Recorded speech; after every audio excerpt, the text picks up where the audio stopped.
Hey there, it's Tom Ryan, founder and CEO of ICR. Before we get into the next episode, I wanted to ask that you subscribe to the show. It'll help us get even more unique and interesting guests on the podcast and in turn continue to educate management teams and the growing ecosystem that creates value for fast-growing private and public companies. And while you're at it, head over to Apple Podcasts and leave us a 5-star rating. Very much appreciated.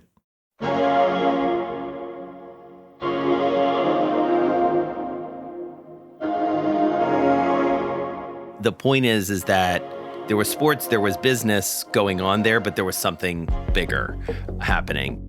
Journalists are in the business of telling stories, and their stories affect how we understand and see the world. We did this piece about the economics of professional women's sports at a time where there's a huge discussion going on around equality, economic equality, gender equality, racial equality, and all of those things. Looking at them in the crucible of sports, I think is both more interesting and I dare say more accessible for people because it's not abstract and people love sports.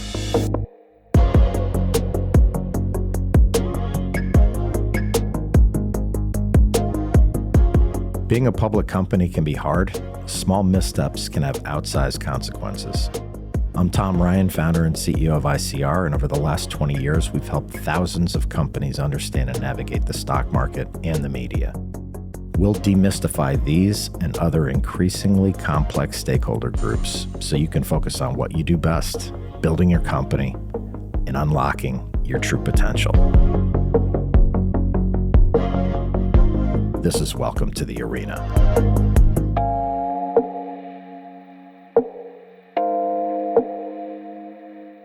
Building on a solid relationship with the media is an important step for any public company, but exposing yourself can also feel like a risk. That's because the consequences of negative press can be very real. Jobs lost, lower stock prices, etc. But the media is one critical way that companies can shape their perception. And the way to approach it is through long-term relationships with the press. They're critical and very similar to how companies approach their institutional investors. Long-term relationships, ongoing dialogue, it all can have a positive effect on all stakeholder groups. Reporters get to know and trust you, and in return, that may position them to not only celebrate your wins, but also keep the faith when there are losses. Our guest today is an expert on the media. Jason Kelly is Chief Correspondent for Bloomberg Quicktake, as well as the host and co-creator of 2 QuickTake original series, The Business of Sports and Portrait. He's also the author of Sweat Equity and the New Tycoons and has been reporting on business for almost 2 decades. I caught up with Jason to talk about the evolution of media and the trends that he's observed while working at the intersection of business, sports, and culture for the last 20 years. Let's enter the arena with Jason Kelly.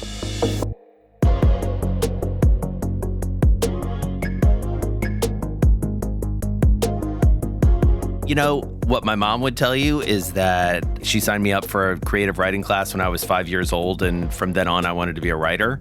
I really was that guy who was, working on the elementary school paper, the high school paper, went to college, and really had a very clear idea of what I wanted to be when I grew up, like from a very, very young age. Journalism has become such a wide-ranging, multi-platform endeavor. I don't think I fully anticipated all the different things that I would get to do and be able to do across journalism. But, to me, at my core, I consider myself a writer, and I wanted to be that from practically when I could walk. Yeah, and obviously writing is a massive component of what you do, but what are the other qualities that make like a great journalist in your mind? I think it's all about curiosity. I think it's just wanting to understand a situation, wanting to understand people, wanting to understand how people relate to one another, understanding people's motivations, their histories. And I think one of the things that I realized as I got into my professional career of being a journalist is that those stories are consistent across all types of journalism. I went to college thinking I was going to be a political journalist, and by the time I started my career, my best option was to be a business journalist. And I totally fell in love with it and realized that those are some of the most compelling stories out there. But I think, especially back in the day, back in the mid 90s when I started, that wasn't a conventional path. Business journalism was this kind of corner of the business. I think it's blossomed into something much bigger, but it's a story about people, and it's a story about money and everything in between. And I think that realization that I'd always been fascinated by politics and that winning and losing is defined in one way there. Winning and losing is defined in different ways when it comes to business, but in some ways, I think more complex and arguably more interesting. Have to be willing to write things that people don't like. You must be good at that. I think as long as you are upfront about it. I mean, one of the things that I learned early on in my Bloomberg career, which is now almost 20 years in, was that a subject for the most part should never be surprised by what you're going to say or write or present. And I think if you use that as one of your animating principles, it's a situation where someone may ultimately not like it, but if it's true, then it is what it is. And if you are able to present as full a case and an explanation, if you give them a chance to, explain themselves, defend themselves, whatever that may be, then I think it'll all be okay, as it were. Yeah. It's like it's an obligation. You gotta put the facts out there, and they are what they are, and people need to know that. It is interesting though, that I was a former research analyst, writing that, and they want to sue you and they go crazy, and other people are very rational about it. They realize it's someone doing their job, and you're not always going to have a positive slant on things, but it's worth your while to have a relationship with the media, right? It's important. Yeah. And I think that relationship piece cannot be overstated. And I think one of the things that I learned early on in my career, and I've tried to practice, is the notion that it's a long game, and that, I've been very fortunate to cover beats, lots of different beats, but, really to dig into an industry or to dig into a company or a subject, even in the business that I'm in now, producing documentaries and sort of creating them, even those are long relationships in some ways. Even if it's a relatively short documentary, you're getting to know someone. And oftentimes, my experience so far in doing this is that those are the product of long-standing relationships, either directly with that person or with people who that person trusts. And so I think one of the ways to compensate, as it were, for those uncomfortable moments is to reassure someone and to essentially come to an agreement that it is a long game. Things can change, Right. and knowing someone in your position is actually a very valuable thing. And I think, from my perspective, I look at our clients and we help them with the media and with other stakeholder groups. And, I always say everything is about relationships, and sometimes the media is the boogeyman a little bit, but, it's people just doing their job, and having those relationships can really be meaningful. Yeah, and I think on the point of relationships, the idea of cultivating them over a long period of time, and also cultivating them in moments where you don't immediately need something or need that person, I think is one of the most valuable things that I really learned along the way. And I think there's a tendency, and I would go so far as to say like a danger in sort of the current, kind of quick hit environment, to be over transactional, as it were, and to not think long term and to not take a beat and develop a relationship and just sort of move on to the next. And, not to be too grandiose about it, it's like I worry about that in this current environment that we're in, especially because, we live in this remote world. I was just talking to a senior executive on Wall Street last night. We had a drink and we were talking about this kind of coming back to work moment that we're all in. And I dare say that people who've been doing this for a while, like you and I have, we appreciate those early lessons that we had from just kind of being in the room, as it were, and not even being a principal in the room, but, sitting on the proverbial sort of backbench and observing and probably observing things that we didn't even realize we were observing, that I would say I'd be sitting somewhere and watching a negotiation. And I might say, well, I see how Tom handled that situation versus the way Bill did versus the way Jane did. And I'm going to take something from that. And again, it may not even be conscious, but there's a lot of learning that happens along the way. And it's not always immediate or obvious. It's an interesting segue, those relationships and, journalism means different things to different people. I mean, documentaries and all the stuff you have going on, it sounds super exciting. I mean, I've been very fortunate at Bloomberg to sort of have 5 or 6 careers at one place, I started as a print journalist and fast forward to today, I'm making documentaries in our QuickTake Originals group and, largely focused on the business of sports and looking really at this intersection that we describe as the intersection of business, sports, and culture. I think we're at this moment where sports have always been prevalent in our lives, but I think the economics of sports have changed dramatically, whether you think about it from a team perspective, an individual perspective, an athlete's perspective, just a fan's perspective. So many different inputs. I'm writing a script right now. I literally, before I came to tape this, I was diving into a script for a documentary that's going to be coming out in a few weeks and trying to sort of synthesize all those issues. What's interesting for me about the documentary form, and these are short documentaries that we're making usually, somewhere between 15 and 25 minutes. And, part of the interesting thing about that is, it's really digitally led. And so we take the time we need to tell the stories and not much more, not much less. And we can be fairly flexible on that. The technology around video has changed so dramatically. And I think the consumption of video is at an all-time high, obviously, and so much of what we consume is on mobile. And I think the other observation I would make from doing this for a little while now is that we live in such an on-demand world. No one's listening to us do this live. You know what I mean?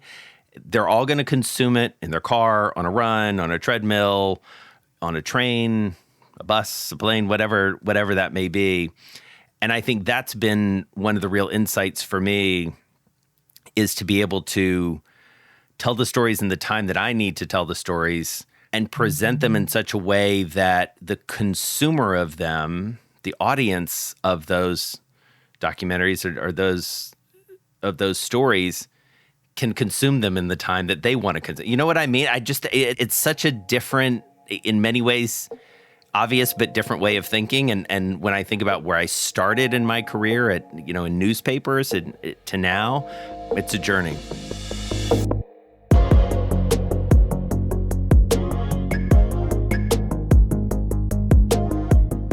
These days, the business of sports is more complicated than ever. From college athletes being allowed to monetize their names and images to the rise in popularity of sports NFTs. With so many compelling stories to choose from, how did journalists like Jason decide where to focus their coverage and where to focus their time?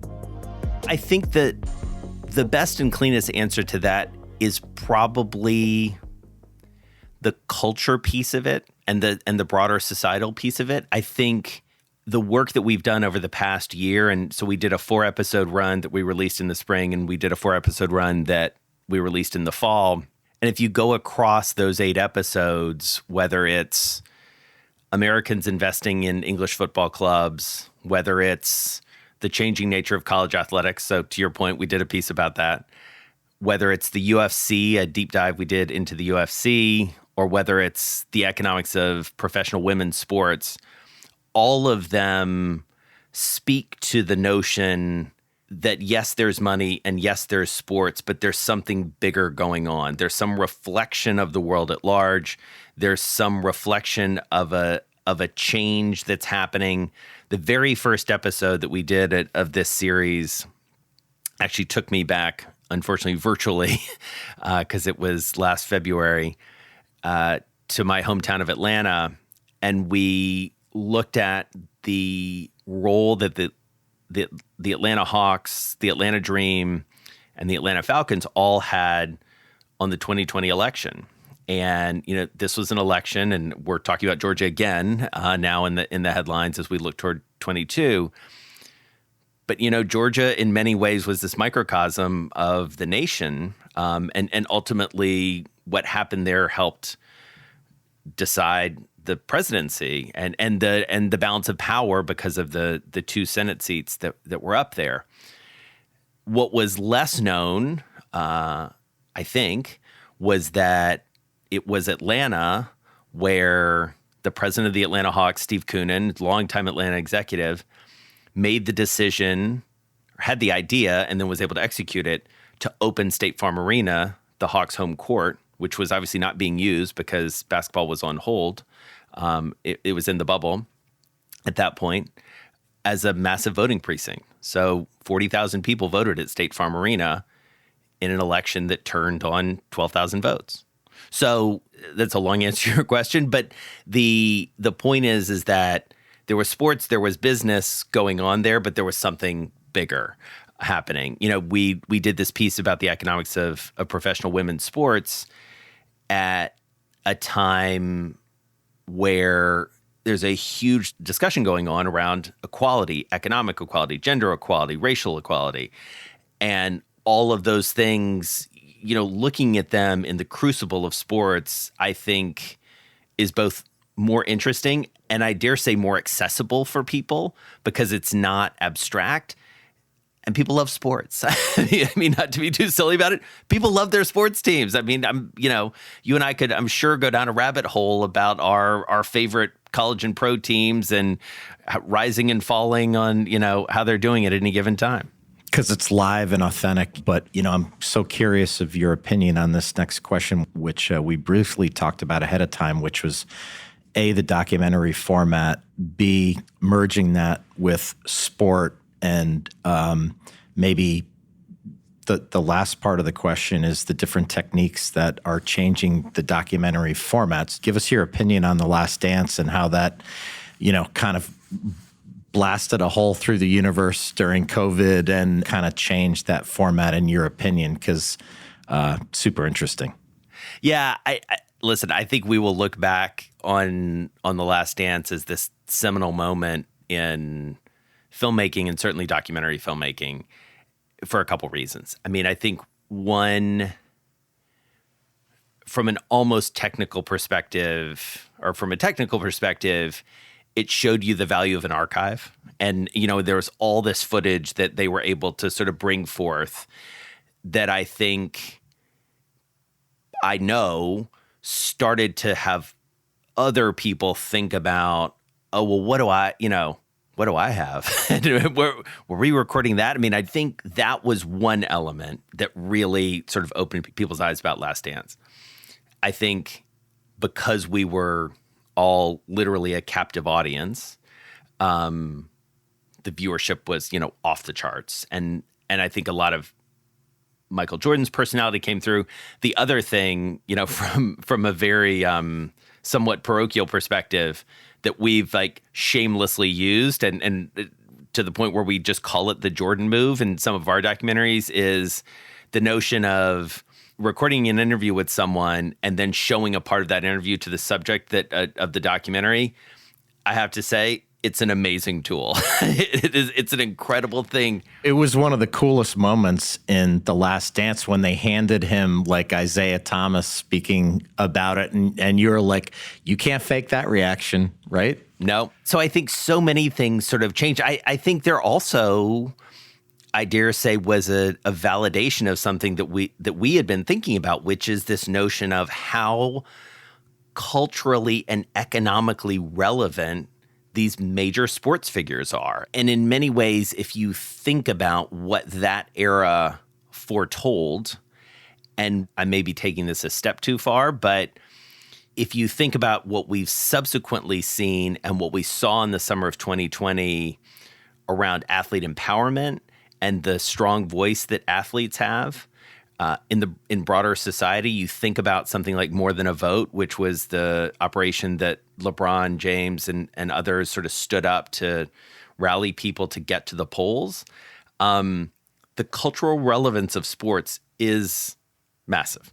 Massive. And the fact that athletes can talk directly to people now versus going through a journalist, for example, right? Doing an interview, and it's just like, whoa, there is a shift in power here. And, and obviously anybody can do that, but they're in a position to have a massive following. So it just seems like what that area that you've picked is so dynamic and changing that you could have a career's worth of stories to tell, right? We could talk for an hour on that one topic, but it sounds to me like putting a bow on QuickTakes. It just seems like a platform where there's tons of possibilities. You obviously have the sports and commerce and all of that merging. You have something called Portrait on there as well, Jason, and maybe tell us what that is and then what QuickTakes could be in the future. Sure. So Portrait is another series that we've been working on that is trying to turn the typical profile a little bit on its head, in part using some of these methods that we've been talking about bringing other voices in. It also sort of spoke to this broader, I think, cultural moment that we're having around representation and who's at the table, who's making the content. And one of the things that series allows us to do is to, talk to, some people that you've heard of and may not know as much about. So Jerry of Ben and Jerry's was one of the subjects that we did for that one. But we also did a piece about Charles D. King, who's a movie producer who started out as an agent at WME and went on to create his own production company and financing company and media company called Macro. So he went from representing Tyler Perry and Oprah and a number of high-profile, mostly Black entertainers and impresarios. And what he realized, and I think, this is something that we think about and talk about a lot at QuickTake and at Bloomberg overall, is where the power resides. And one of the things I took away from my interview with Charles King was this notion of, he who has the money has the power. And, he was one of the producers of Judas and the Black Messiah, Oscar-winning movie. And one of the stories that he tells, and in fact, in that piece, Ryan Coogler talked about the same thing, was that this was a fantastic movie that should have been made. Ryan Coogler was producing it. He was coming off of Black Panther, one of the most successful movies of all time. And yet, had they not brought 50% of the money to the table, it wouldn't have gotten made. And so this notion of, and there's also this idea of opportunity as well that Charles talks about, of, all these different jobs, not just in front of the camera, but behind the camera as well, and sort of putting the whole business together. So that's part of what is an animating part of what we're trying to do with Portrait is to tell a lot of those stories. Yeah, no, that's really cool. And so in addition to that, you've written a couple of books, The New Tycoons in 2012 on private equity, and you also wrote Sweat Equity on the business of sport, which is really cool. It sounds like you don't have enough hours in the day to do what you do, but would you consider doing another book, or is it more, do you think you reach more people through kind of video, documentary, things like that, or kind of is it a mix of both? I think it's a mix. I will say that there is, from a professional perspective, writing a book is one of the most satisfying things I've ever done. It was just very fulfilling. And I think that because I'm not a novelist And because I was still reporting some of the book, I was still interviewing people. And so I was also able to engage with people as a journalist in a different way, because I was going to interview people, whether it was Henry Kravis or Steve Schwartzman or David Rubenstein or, all these titans of the private equity business who I'd interviewed before. But I was coming in with a different offering and coming in with a different motivation. And I would sit down with them, for 1, 2, 3 hours at a time and just have them tell me stories about growing up and their early days. And I'm so jealous. That just sounds like ridiculous. yeah, it was really great because I could see their demeanor change a little bit. And this goes back to something we were talking about earlier, that, there's this natural tendency that we all have, I think, where, a journalist is asking us questions, and I say this as a journalist, and, you're thinking about every word, and, especially if it's a quick interaction and you know that you only have 10 minutes or whatever that is, and you've got to get to your talking points. And I'm guessing, this is advice that you're giving people all the time. But, when you're writing a book, it's not coming out for months or a year, and you're talking about things that aren't that immediate. And oftentimes these are, it's not always great memories, but, sometimes these are really good memories. These are, this is Henry Kravis and George Roberts talking about, being together when they were 7 years old. They're cousins. They've known each other for that long, and sort of the foundation of that relationship and how that translates over decades and decades, and their decision to leave Bear Stearns with their boss when they're 35, 36 years old to start this firm that becomes, one of the iconic investment firms in the world. It's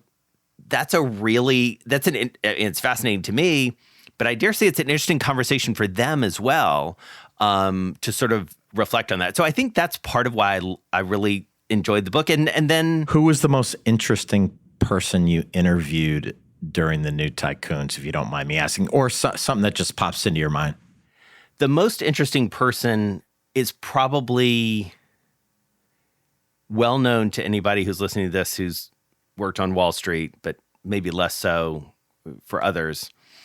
And he's sadly no longer with us, Jimmy Lee, who was the vice chairman of JP Morgan.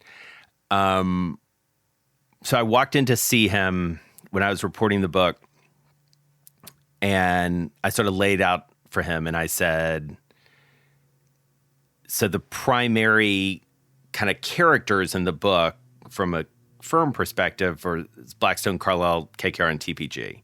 And I said that to him, and he said, all right. He said, we're going to talk a little bit more about, sort of some general stuff. And he said, the next time you come to see me, I'm going to tell you a story about each of those firms that no one's ever heard before. And he did. He totally delivered. And this happened with Sweat Equity as well. And I think it's the key to a story. It's certainly a key to a book. You need one of those like Rosetta Stones that can open a bit of a world to you. And Jimmy did that for me. And I'm forever grateful to him for that. So cool. Shifting a little bit, Jason, we've talked a little bit about the rearview mirror kind of stuff and the things that you're currently working on. When you look into 2022, given like COVID, hopefully a recovery, whatever, like what do you see as the trends out there? What do you think people are going to be focusing on?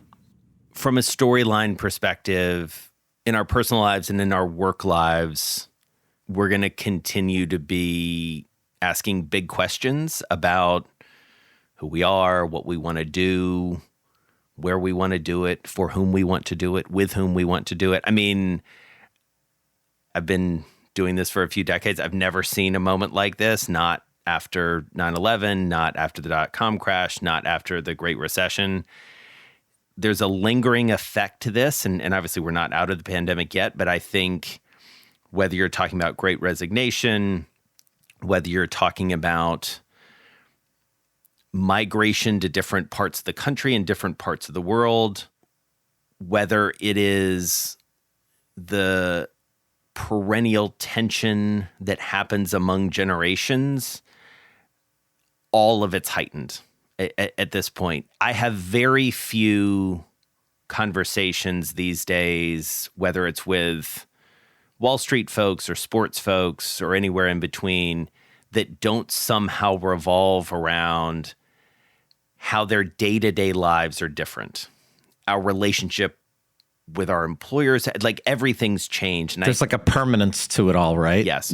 Like funny you mentioned 9/11, like, that was just a tragic, unbelievable event. Kind of the things that changed though were like, you take your shoes off when you go through security in the airport. This is like people are moving all over the world. They're working remotely, it like to your point, the stuff that's happening now just seems so gigantic and significant and permanent, right? Yeah.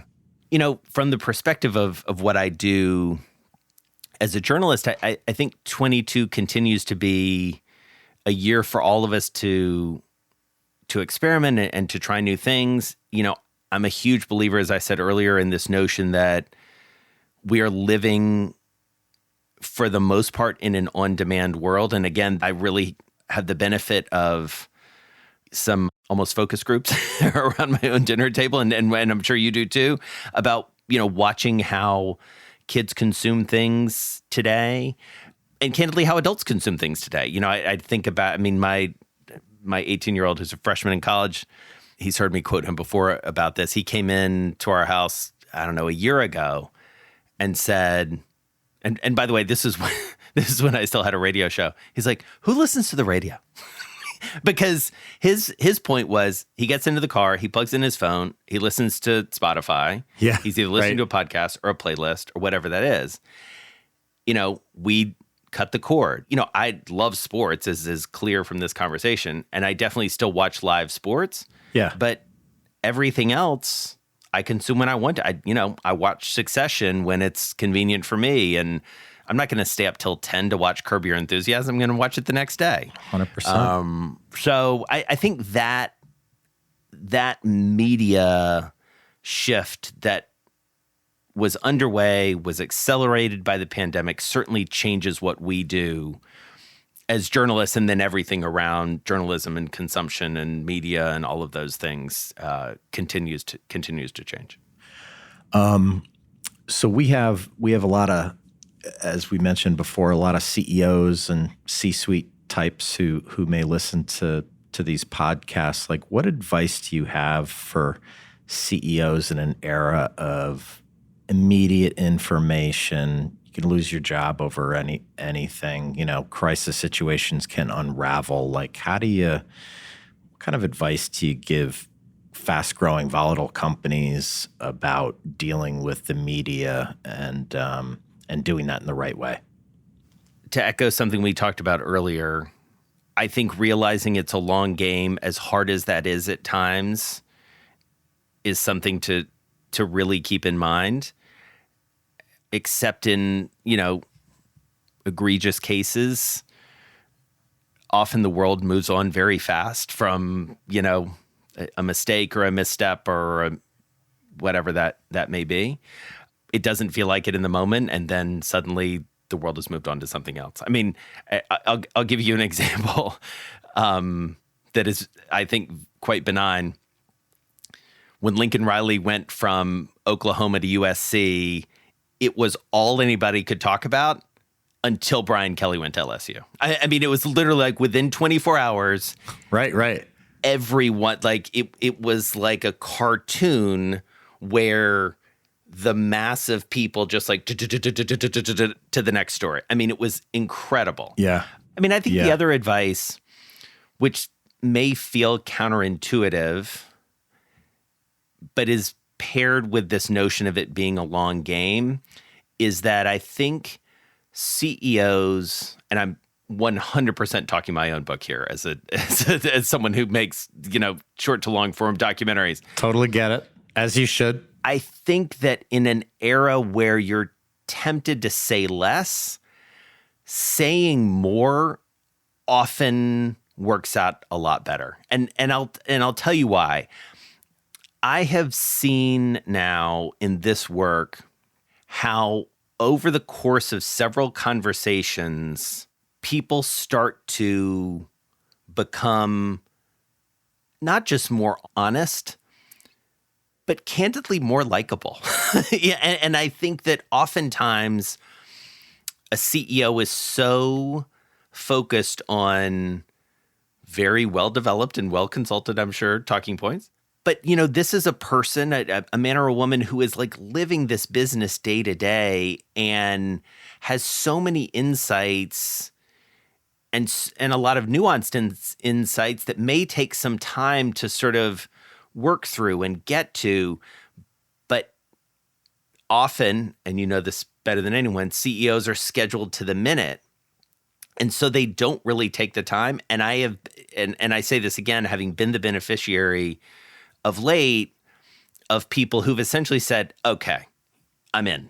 Like I'm in for today, or I'm in for a couple days, or you got 2 hours, or whatever that is.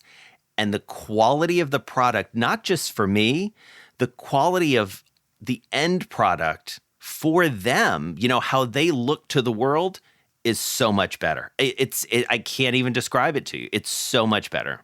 Authenticity is very endearing, and robotic, pre-programmed is not endearing, And I think everyone knows that when you're running a company, you're going to go sideways. Things are out of your control. They can affect the business. And it's just so obvious, like for you, you've been around this like your entire career. It's so obvious when someone's not being straightforward about something, or like acknowledging something that everyone knows.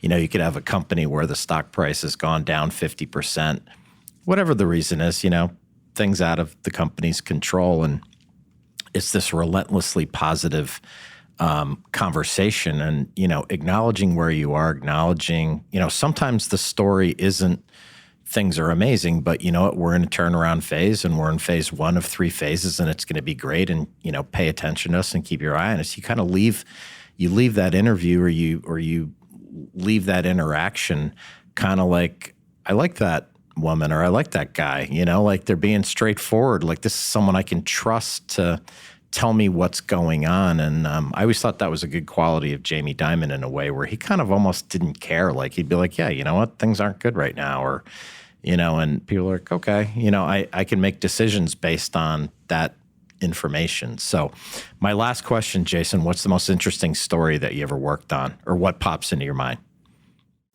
I'll give you 2. I mean, one is the Business Week cover story about LeBron and his business partner, Maverick Carter. It was the cover of Business Week, but we also did an accompanying TV interview, sort of long-form digital video TV interview. And the circumstances of it were, it ended up taking months and months to do for lots of different reasons, one of which was a global pandemic. And it was about his business. And ultimately, the precipitating event that got us to publish the story was the murder of George Floyd, and LeBron and Maverick's desire to talk about their company and to talk about themselves in the context of what was happening in the country. And I learned so much about representation and history and things that are systemic in the country and in business. And it was a big moment. It was a very memorable experience, to say the least. Yeah. And it also, I think, galvanized me from a journalist perspective to understand what we've been talking about so much in this conversation of this nexus of business, sports, and culture, that like we are at a moment that I think is really important and interesting. And I feel very fortunate to be able to cover it. The other story that always jumps out to me is in 2011, I was able to go to Afghanistan for a business story and embed with a group within that was under the auspices of the Department of Defense that was doing economic development in Afghanistan. And I'm still very close with the guy that I went with. And, seeing that part of the world being that far from home and having that experience was a very meaningful one as well.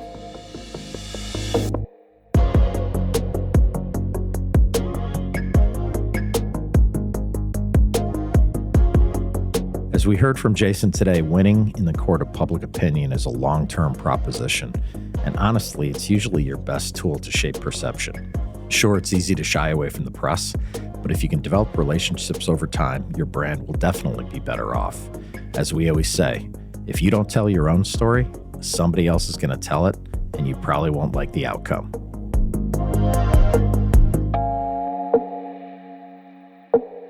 At Welcome to the Arena, we're working really hard to bring you exciting guests and great content. If you found this episode insightful, subscribe to the show on your podcast app or leaving a 5-star rating. The more the show grows, the more interesting voices we can have on the podcast, and in turn, that should demystify a lot of the stakeholders around public companies and soon-to-be public companies.